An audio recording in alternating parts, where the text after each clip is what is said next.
기도의 자리에 참여하신 여러분들 환영합니다.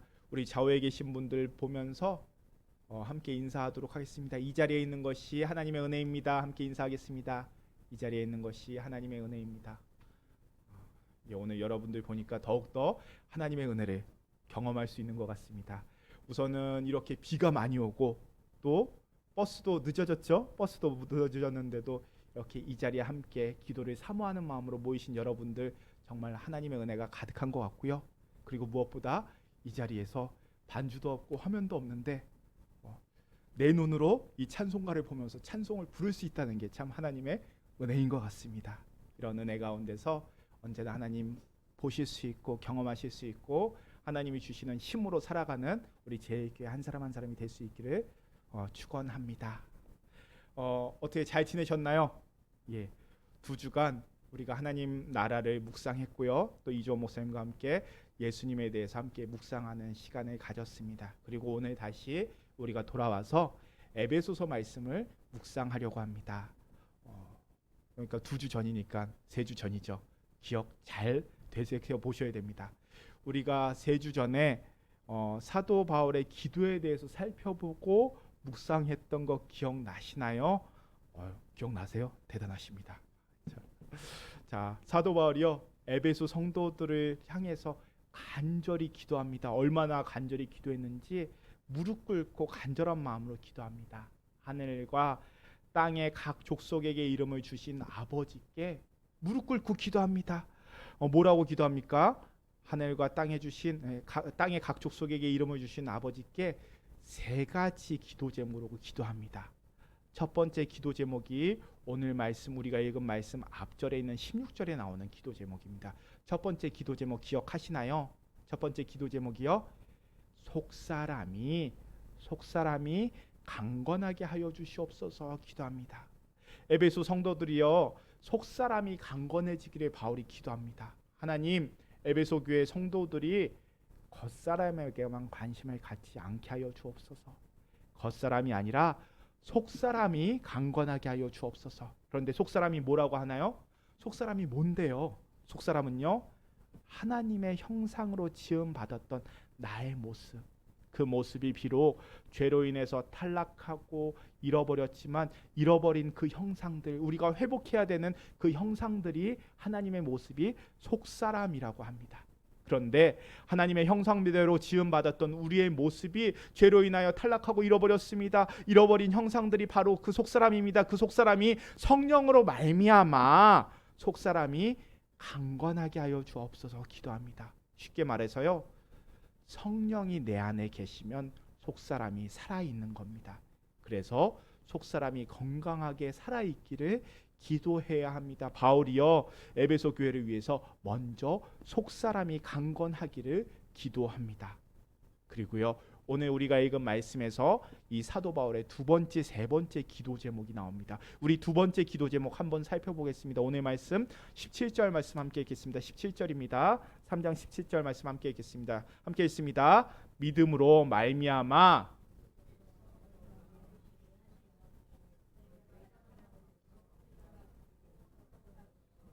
자, 사도 바울이 기도합니다. 믿음으로 말미암아 그리고 뭐라고 기도합니까? 그리스도께서 너희 마음에 계시게 하시옵고. 우리 한번 따라해 볼까요? 그리스도께서 너희 마음에 거하게 하옵소서. 그리스도께서 너희의 마음에 거하게 하옵소서. 이것이 2번째 기도 제목입니다. 사도 바울이요 에베소 성도들을 향해서 기도할 때 에베소 성도들의 성공, 물질의 축복, 건강 이런 기도 제목으로 기도하지 않았습니다. 에베소라고요 에베소 교회라고 교회를 유지하는 게 쉬웠을까요? 생각해 보세요. 교인들이 부자였다면 모이는 게 조금 더 수월하지 않았을까요? 교인들이요 정부 쪽 인사들과 관계가 깊다면 그러니까 정부 쪽 사람들이 함부로 건드릴 수 없을 정도로 건드리지 못할 정도로 권력이 있다면 이 교회를 유지하는 게 더 쉽지 않았을까요? 그리고 에베소 교회에 가면은 사업이 잘 풀리게 된다는 소문이 돌아서 그 소문으로 전도를 한다면 전도가 더 잘 되지 않았을까요? 에베소 교회에 가면은 힘센 사람이 있어서 어려운 일들이 잘 풀리게 되고 그렇게 도와줄 수 있는 사람들이 있다 소문이 나면은요, 전도를 더 잘할 수 있지 않았을까요?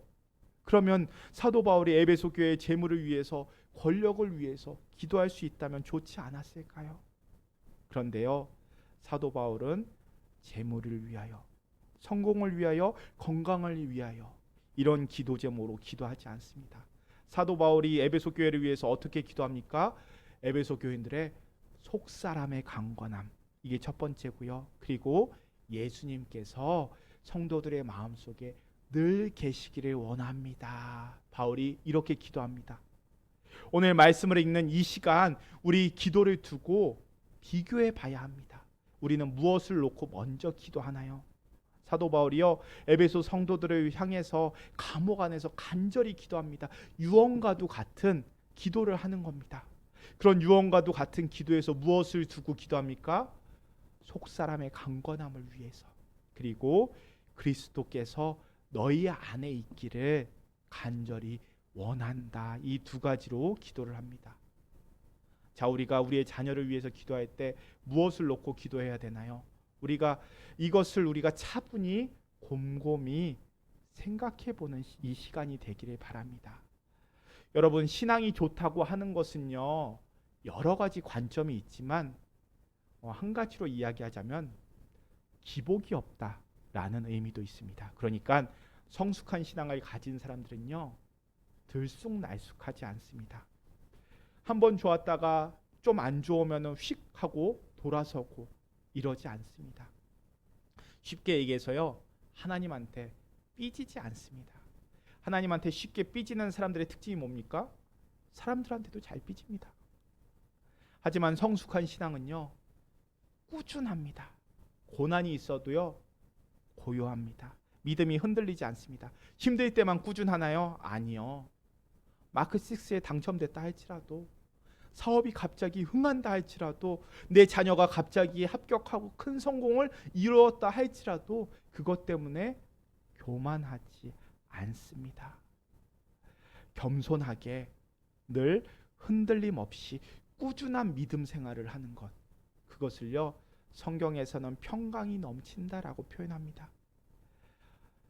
이 평강이 넘치기를 기도하는 겁니다. 그래서 넘치지도 않고 또 모자라지도 않고 그 모습 그대로 유지해 가는 것입니다. 그것이요, 신앙이 좋다고 하는 사람들의 특징이고요. 그렇게 신앙 좋은 사람들은 또 다른 특징은요, 그리스도께서 그 안에 계시는 사람입니다.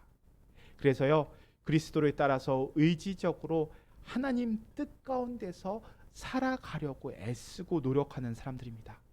우리 시편 말씀 함께 찾아볼까요? 시편 16편 말씀입니다. 시편 16편 8절부터 9절까지 말씀, 2절 말씀.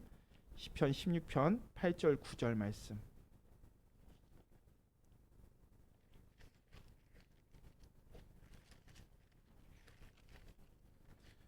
찾으셨나요? 저희 함께 읽어볼 거예요. 8절 9절입니다. 내가 여호와를 항상 내 앞에 모심이여 그가 나의 오른쪽에 계심으로 내가 흔들리지 아니하리로다. 이러므로 나의 마음이 기쁘고 나의 영도 즐거워하며 내 육체도 안전히 살리니. 다윗이 이야기합니다. 내가 여호와를 항상 어디에 모신다고 합니까? 내 앞에 모신다라고 고백합니다. 내 앞에 모신다는 게 무슨 뜻입니까? 내가 의지적으로 주님을 내 삶의 주인으로, 내가 의지적으로, 내 의지로 내 삶의 주인으로 모신다는 겁니다. 그럴 때 어떤 일들이 일어나냐면요, 그가 나의 오른쪽에 계심으로 내가 흔들리지 않는다라고 이야기합니다. 그가 내 오른쪽에 계시고 내 앞에 계시기 때문에 나의 마음도 기쁘고 영도 즐겁고 육체도 안전히 살 것입니다 라고 고백하는 겁니다. 즉 사도 바울이 이야기하는 것과 똑같은 이야기를 하는 겁니다. 하나님을 내 앞에 모시고 사는 것처럼 그리스도를 내 안의 주인으로 모시고 살아가는 것, 그것이 속사람을 강건한 사람, 또 주님의 뜻 가운데 살아가는 사람이라고 에베소서가 이야기하는 것입니다.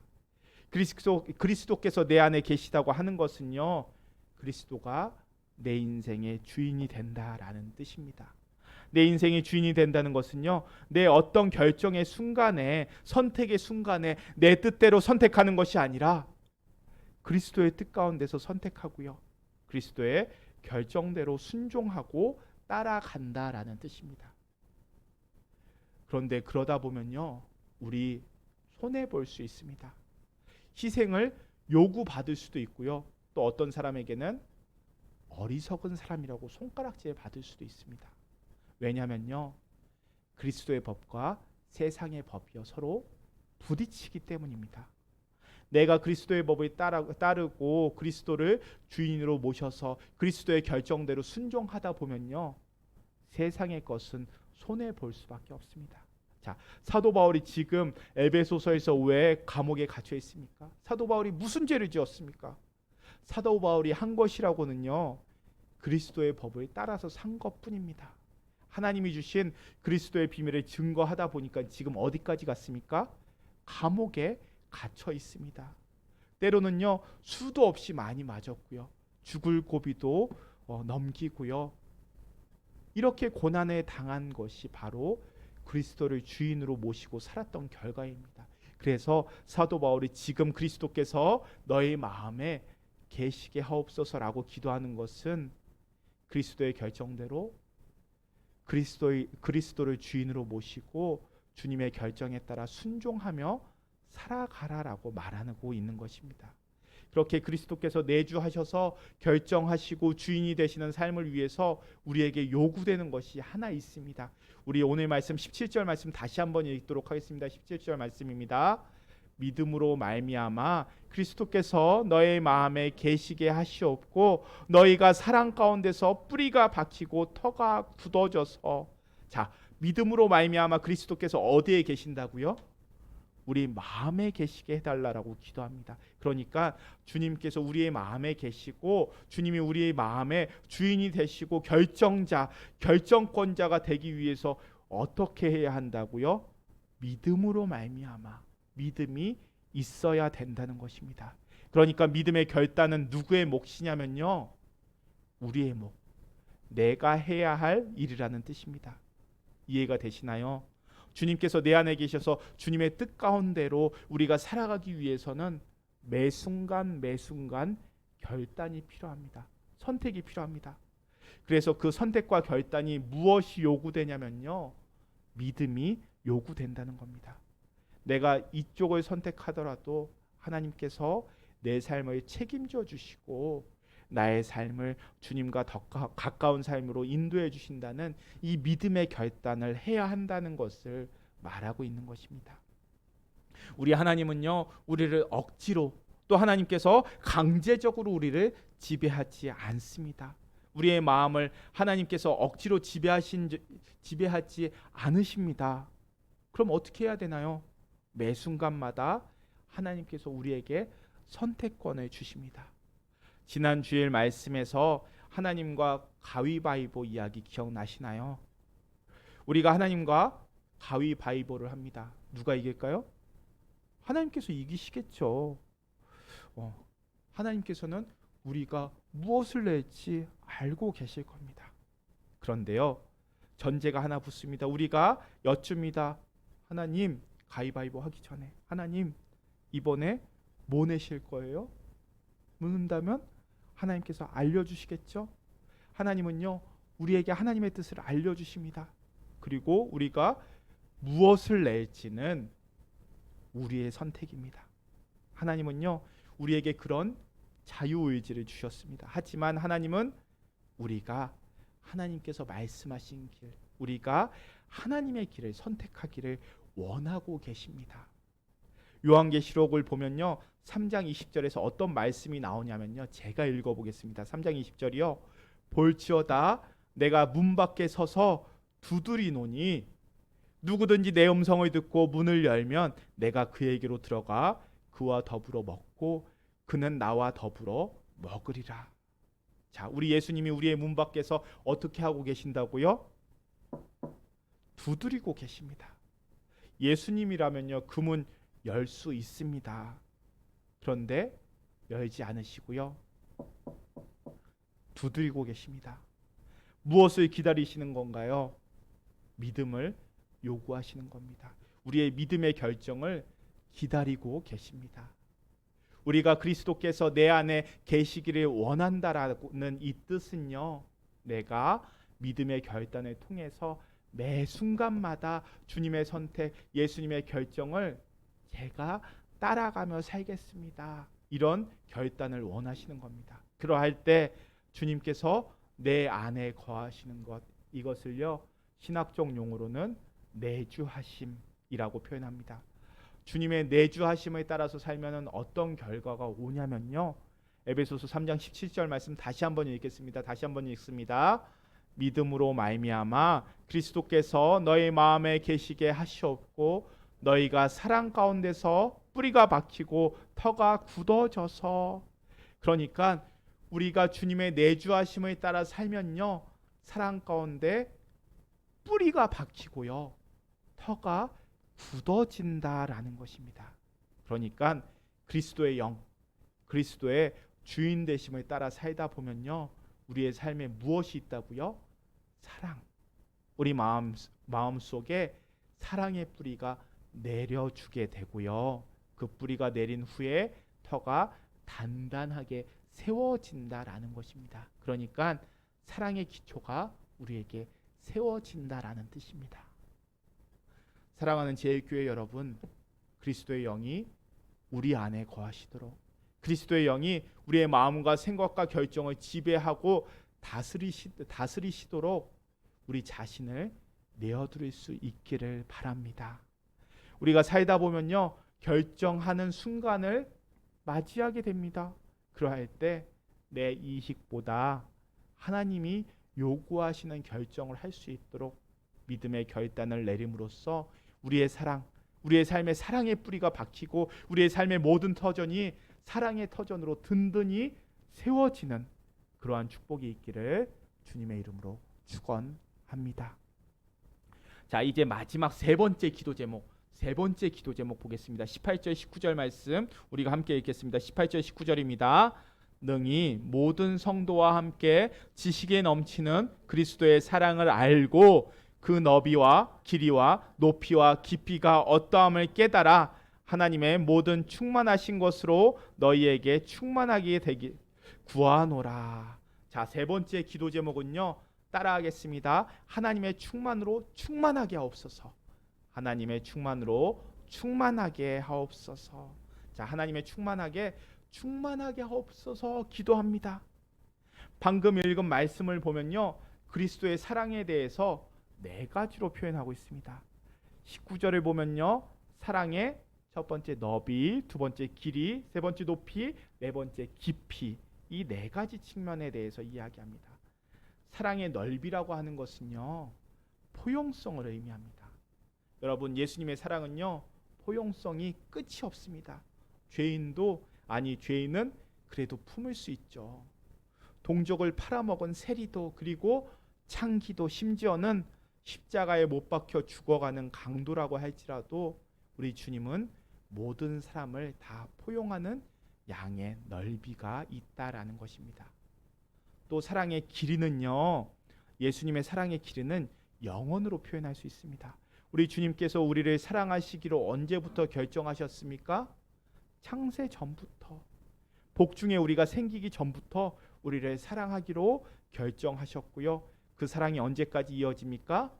죽음 너머까지. 그러니까 영원 전부터 영원까지 이어집니다. 그 영원이 하나님께서 보여주시는 사랑의 길입니다. 자, 또 하나님의 사랑의 높이는요 어디까지 닿아 있냐면요 하늘 보좌까지 닿아 있습니다. 우리가 앞서서 살펴보았듯이 우리와 함께 하늘의 보좌까지 우리를 그리스도와 함께 올려주신다라는 말씀 확인하셨죠? 기억나시죠? 하나님의 사랑의 높이는요 이 땅의 수준이 아닙니다. 하늘 높은 보좌의 수준까지 올려주신다. 그것이 하나님의 사랑의 높이입니다. 그럼 사랑의 깊이는요 우리가 상상할 수 없는 깊이 있는 사랑입니다. 이 사랑의 넓이와 깊이와 높이와 깊이, 이것을 한마디로 말하자면요 충만이라고 표현할 하는 것입니다. 이것이 바로 그리스도의 사랑의 충만함이고요. 이것을 하나님의 충만이다 이야기하는 겁니다. 이렇게 주님의 사랑은 온 우주를 메우고도 남는 충만함이 있습니다. 사도 바울이 기도합니다. 이 그리스도의 사랑이, 이러한 하나님의 충만함이, 내가 경험한 그 그리스도의 충만함이 이제는 에베소 교회에 온전히 임하기를 빕니다 라고 기도하고 있습니다. 그리고 홍콩 제일교회 가운데도 온전히 임하기를 빕니다 라고 우리가 함께 기도합니다.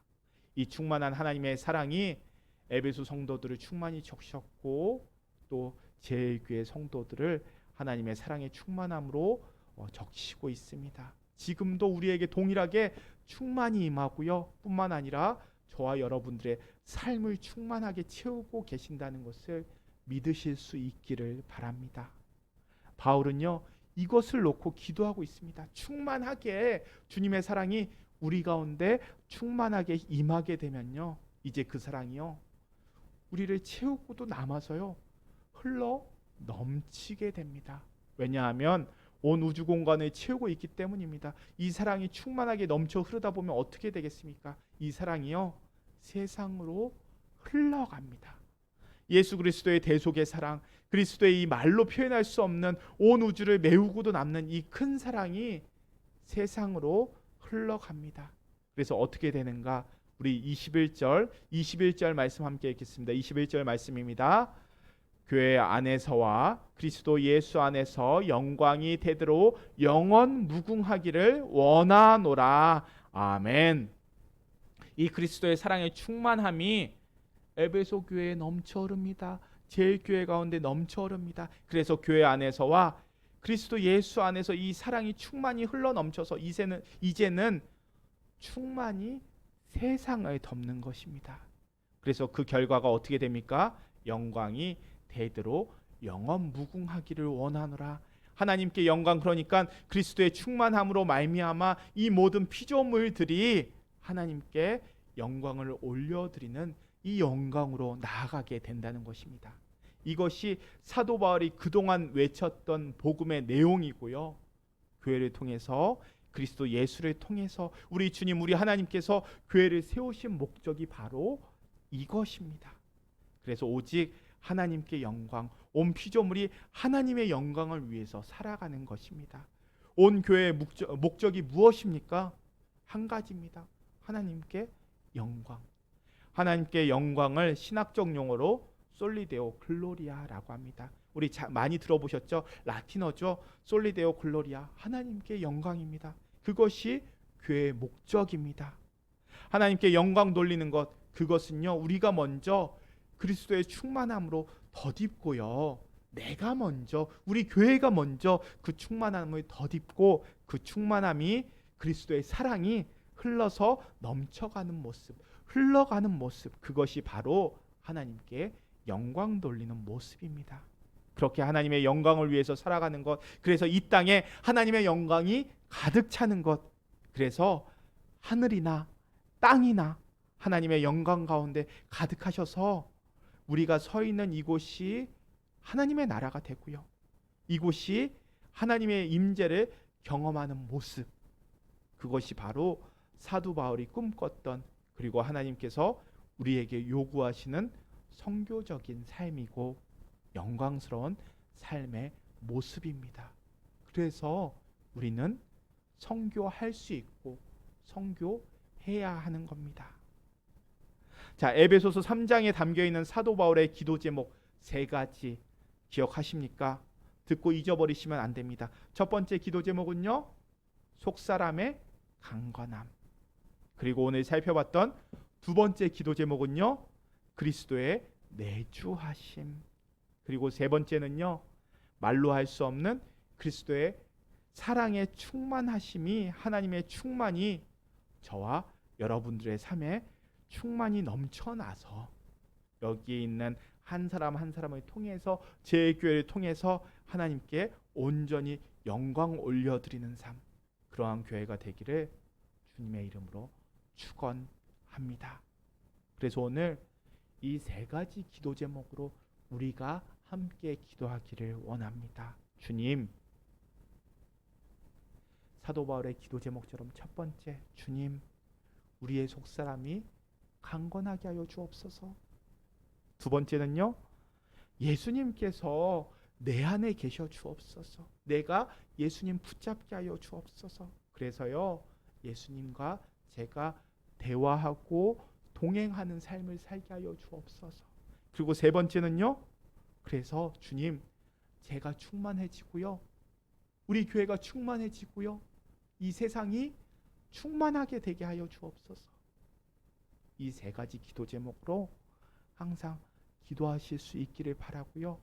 우리가 이 사도 바울의 기도 제목으로 함께 기도의 자리로 나아가도록 하겠습니다.